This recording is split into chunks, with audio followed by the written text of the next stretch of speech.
there once again. Thank you so much for joining me for On the Couch with Fouch.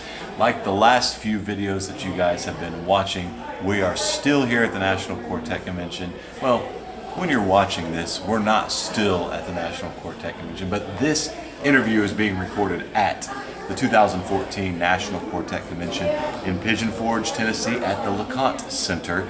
Thank you guys so much for joining me for this interview, and I hope you guys enjoy getting to know this guy, Phil Collingsworth Jr. Thank you so much for joining me, Phil. Thank you. You want me to call you PJ? That's a differentiation between myself and senior. So PJ. So PJ graciously accepted my invitation to join me on the couch, and to be honest with you, I have invited your dad to join me for an interview, and he did accept as well, but we just haven't been able to have a chance to get together to do the interview. So I'm glad that it's worked out for me and you to be able to do the interview a lot quicker than PS. Well, I was excited to get on the camera before he did. So thanks for joining me. That's awesome. First thing I want to know from you is how was your experience being one of the awards presenters for the Singing News Fan Awards this week? Oh, that was totally cool. That was my first time to do that. But they didn't get my joke. So, do you want to give it a second chance? I'm going to give it a second chance. So, earlier in the award show, Susan Peck Jackson, am I right? Yeah. And Karen Peck Gooch were presenters as, I guess the theme was siblings, because it seemed like everyone was brother or sister or whatever. And they went up there and they introduced them as a loud and quiet one. And Karen went up there and said that she was the quiet one. Well then, later on, myself and my sister Brooklyn presented the couple awards. And in between the two awards, they sang their song. Obviously, Karen sings a lot louder than, well, most people here, than not just her sister. And after they got done, I said, no, make sure you hear this, because evidently nobody did. I said, now you know who the loud one and the soft one is. And there was about 5 people who laughed. And then I said that was supposed to be a joke. And about 5 more people laughed. And then I just went back to the script. Then he got really nervous and he started sweating. And I started playing with my bow like this. I was sitting around the stage and I heard you like talking, but I could not make out what you said. See? And then I did. And then I started going like this. Then I did make out when you said that was supposed to be a joke, and I was like, "What did Phil say?" I don't have any idea. So your first joke attempt on stage at National Quartet Convention was a fail, a bummer. It was an epic fail. I did get one. The guy who works for us, I guess he heard it. He said he laughed. So. Okay. One guy. So 5 people you said laughed out of, I don't know, 5,000 maybe 5,000 were there. So yeah, your percentages are pretty good. So maybe a comedian is in his future. You know, PJ. I'm gonna write a joke for next. You should come up with a title, PJ something. So my first question for you is: I know that you're a Cincinnati Reds fan. Big Red Machine. And I live in the Cincinnati area, and the Cincinnati Reds are my favorite baseball team as well. So I would like to know what happened to the Reds this year. What happened to the Reds? The All-Star break happened. Yeah. It's a big, fat streak breaker. Yeah. We were on a 7-game winning streak, and then, they have to start the All-Star parade and, all the good players for the year, and we lost our groove. Never found it. Never found it. It was very sad. And pitching was another thing, too, but that's a totally different story. So, better luck next year to the Cincinnati Reds. Gonna miss the playoffs, but 2015. Congratulations, Derek Jeter. Yes. Good job. Great 20 years. 2015 is the year for the Red Legs. You bet. So maybe we'll go to a game together next year. Yeah, and we'll do an exclusive on the bleacher with Fouch. Yes. Maybe we'll do something like that there at the ballpark. So the first question I'm going to read from the social media, and thank you as always for submitting your questions. Jordan Cragen, who you are related to, Fortunately, he wants to know, what was your source for inspiration for the world famous lip sync recording of Oh Holy Night? And will the Collingsworth family stage it during the Christmas season? inspiration was a whole day worth of homework. And a break presented itself, And unfortunately, I had been listening to a rather comical version of Oh Holy Night, and the camera was nearby. That was inspiration, complete boredom. And will you stage it? No. There's nothing to stage because I absolutely did nothing. And that was so funny. That's what was so funny about the video. And where can they go at the end of this video and watch this? Is it on YouTube? Facebook and YouTube. Facebook and YouTube. And I guess I didn't put it up. My sister Courtney did. And I think she titled it The Most Incredible Lip Sinker. I used to get that wrong. Sinker in the world. Whether that's true or not, you know. Maybe we'll put a link to it in the description of the video here. Facebook too. So check that out. Thank you for your question, Jordan. Vaughn Media would like to know, do you see yourself singing with your family all of your life, or going to other groups, or starting your own group? I've been asked this several times, and right now, I mean, I don't know what the Lord has for me personally. I know right now that what I'm doing is where I need to be. So whatever lies ahead, I can say that right now, absolutely not. I'm staying where I'm at. Yeah. Yeah. There you go. For now, sticking with the family. And the family does a fantastic job, so You can't growing. I've got a singing wife now, so we're growing. You know, y'all just keep adding people. I mean, does everyone continue to just, when you get married, do the spouses just get to come on the bus all the time? They do. We have 10 people on the bus right now. And how many bunks? Do you have? 9, actually. We have 9 bunks with a bedroom in the back, so which means my parents own the bus, so I guess they get that. Okay. Which means we have 1 extra. 1 extra bunk. So that And my would leave sister, one for the baby. My yeah, sister's for pregnant. Olivia. Yes, the baby. So Olivia. once Olivia decides to say yes someday when a man asks her, She says yes to the dress. then the last bunk will be filled, and there will be no Amen. more people allowed to be on the bus. Well, since every position's filled, we just need a roadie. True that. Bring it in. So, Faith Harmon would like to know, who is your singing inspiration? 2 people.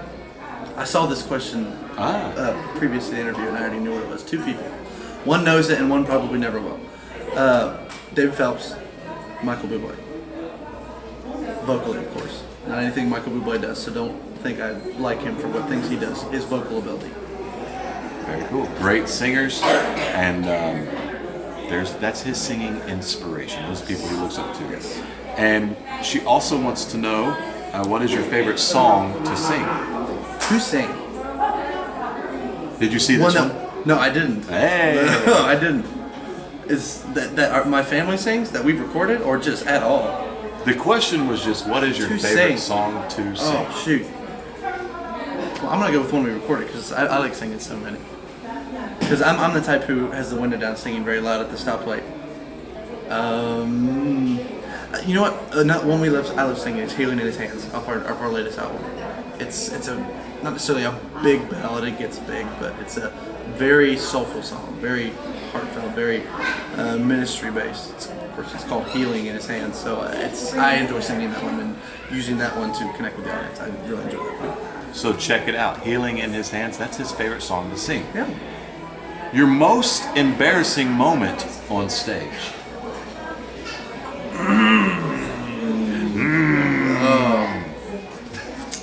I remember one time I had a horrible cold and went up to hit a note. And how have you? This was kind of post voice change, maybe a year or 2. So that's rough already. And then adding the flu or cold or whatever. Went up to hit a note that was a significant note for a song, and it wasn't there. Mouth was open, air was coming out, and that was about it. No tone. So that was your most Not even embarrassing. flat that I can think of at this moment. Yeah. I mean, I broke a drumstick playing the drums to a song once, and I couldn't really continue. I mean, but I mean that's. Yeah, that would be pretty embarrassing, opening up your mouth to produce a note and nothing even happened. Literally, And were you singing by yourself at that moment? I was. It was a solo, like I said, Makes it it was a worse. significant note for the arrangement. I'll say that, and it wasn't there. It wasn't there. Like I said, post voice change, so it was tough. But So God brought me through it. the next little section here that I want to talk about is I have had several people come up to me at the merchandise table when we were at a concert, and a couple here this week, and they have said, now, I think I saw you on that Collingsworth Family video. Was that you that was there? And It was. Sure enough, it was me. My wife and I received an invitation from PS, Phil Sr., and he texted me and asked me if we would want to come, and we don't live very far from them, so we came, and it was a splendid evening. But It was very fun. I want you to talk about, just let everybody know about the excitement that you felt when you were told that I was going to be there for your video. It was very exciting. I'll be honest, the most exciting was after the video. I watched the video, Here we go. and I guess Matt was caught in a moment. I don't know if it was worship or what you would call it. He had an evil look on his face, and he knows what I'm talking about. So, would you like to reenact the look? Give me an example. I can't remember. That doesn't look very evil. So you didn't laugh? No, it was a panning shot, panning across, and it was applause, and right there.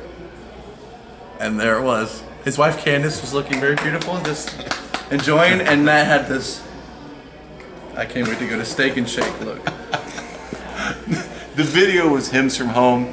It was a great video. You guys did a wonderful job. And the music was wonderful. I will say my only complaint of the night Heat. was that it was like 85 degrees in their living room. So many lights and people in the living room of the house. They even had brought in some Extra AC. extra air conditioning, and it was blowing in the room, and it was felt like it was doing nothing. I can only imagine what it was if you hadn't done that. It'd been like 90 degrees in there. But yeah, it was a great video, and yes. No, he was a great helper because he understands being in the stage position, looking at the audience. So he understood what a performer would like from the audience. So that was great. That was wonderful, and I thank you for that. Thank you for that. Besides that moment when I got caught on video. But no, it was great. I absolutely enjoyed being there. Thank you. And other than that, I've never been invited to their house. So I hope that Because Legacy Vibe does 364 days a year. Just saying. But I hope that my presence has helped you guys sell some DVDs. And I know that we have one, and it's wonderful. Thank so you. I wanted to talk about that. Fair, Fehr. Sorry for the pronounce. I messed up the pronunciation of that. She wants to know, do you play the piano or any instrument? No to the piano, and yes, I play the drums. I'm a drummer. I'm the Okay. loud one. I love rhythm. I love everything. But So, and every now and drummer? then, yeah, I've got a nice drum kit at my house, and that's, like I said, I broke a drumstick once playing, and that was kind of embarrassing, but kind of goes with the job. Yeah, it's true. But yeah, I do play the drums. I do. Your favorite place to sing is? You know what?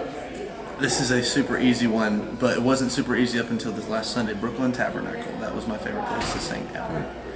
We were blessed to be invited to sing there on this past Sunday. I guess today is the 26th of September. I got my phone here.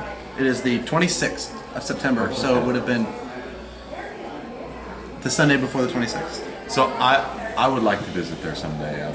It was my I've heard first it's very time. nice. It was my first time to even visit, much less sing there. Right. Most unbelievable worship experience I've ever had in my life, personally. So, if you ever get a chance to go and worship with the people at Brooklyn Tabernacle, take it, because it's unbelievable. Steve Weatherford submitted a question, and he would like to know Skyline or Gold Star.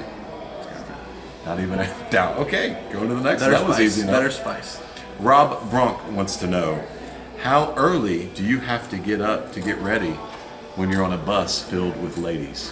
I saw that one, and not very early. Not very early, no. So do you let them do all the prepping and getting ready, and then you just get up the last minute? Well, I mean, getting up in the morning, as far as from concert to concert, I mean, I'll wake up about 45 minutes to, sometimes more, but 45 minutes to an hour before we arrive to the venue, take a shower, get ready, get myself cleaned up from from just a night of sleep, and then we'll get to a venue, and I'll help the fellas load in, and and then the day goes on. And usually, while we load the gear in, the ladies will do their thing. So we do have a good system. Otherwise, it might be something like what he just asked. There you go. A couple quick hitters here. Nancy Smith wants to know, do you get along with your siblings? I do. And Deidre Mooneyham wants to know, do you have a favorite hymn? The love of God. I told someone else earlier that this week. And another question from Shauna Ward. Can't read my writing. Word. She wants to know, how has growing up, and this just kind of briefly, how has growing up in music affected your spiritual growth? Did you see that one? I did not see that. Because that's kind of that's a good question. Yeah, that's a very good question. I've watched your interviews, and that's a good one. I mean, I've never had a question like that, so thank you. That's a great question. It has been a wonderful help. Wonderful, because music is another way of worshiping God, and not just verbal. I mean, music is. I mean, what He says in the Bible. Praise me with clapping of hands, clanging of cymbals, playing on instruments, and it has been a wonderful, just.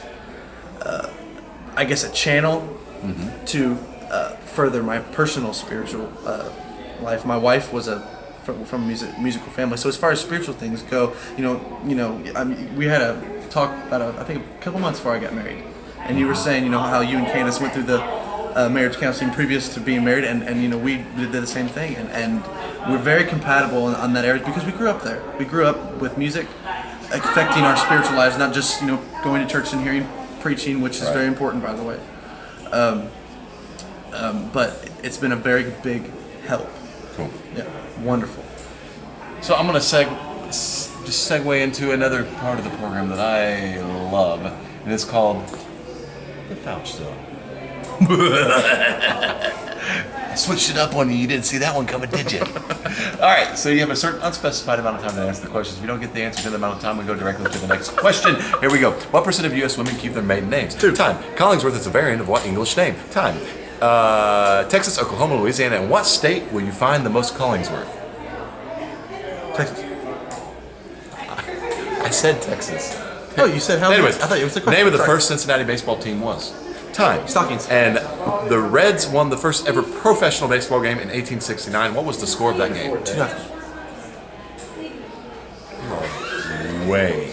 Like I said, the first it should be like 14-0. You're still way off. 20-0. 25-0. Let's start from the top. In case it went fast, it went by too fast for you. Here are the question. What % of U.S. women keep their maiden name? I would say very small, because I personally hear stuff like that in Hollywood. Like they've got their stage name. According to this online statistic, it was 8%. Okay, very low. Actually, a little bit higher than I thought. I mean, when you said 2, that was your answer, and I thought, yeah, that sounded about right, but it was actually 8. The Collingsworth is a variant of what English name? And I don't remember. Collingwood. Whoa! Very close. Collingwood. Texas, Oklahoma, Louisiana, and what state will you find the most Collingsworths? Okay, I obviously misunderstood. You that. said Texas. Which Ohio, of course, that's where I live. Kentucky, very close, where you guys are from. So there's a lot. I lived there once. Collingsworths in Kentucky. Chris Collingsworth. The first Cincinnati baseball team was the Red Stockings. You got it after the time expired, but whatever. And the Reds won the first ever professional baseball game in 1869. And the score of that game, you have had multiple guesses. 48-14? He's a cheater. That is like a football game. 48-14 is the correct answer. No wonder they became the first professional. Or like a high school basketball JV. game. So there are the answers for the Fouch Zone. I've seen him do that. He's got it down. And I knew you had, so that's why I went ahead and switched it up on you. You never know what's going to happen on the Fouch Zone. So thanks so much for joining, man. Thank you. Thank you guys for watching once again. The first of every month, catch the brand new On the Couch with Fouch interview. We'll see you guys next time. Call the number at the bottom of your screen. There you go.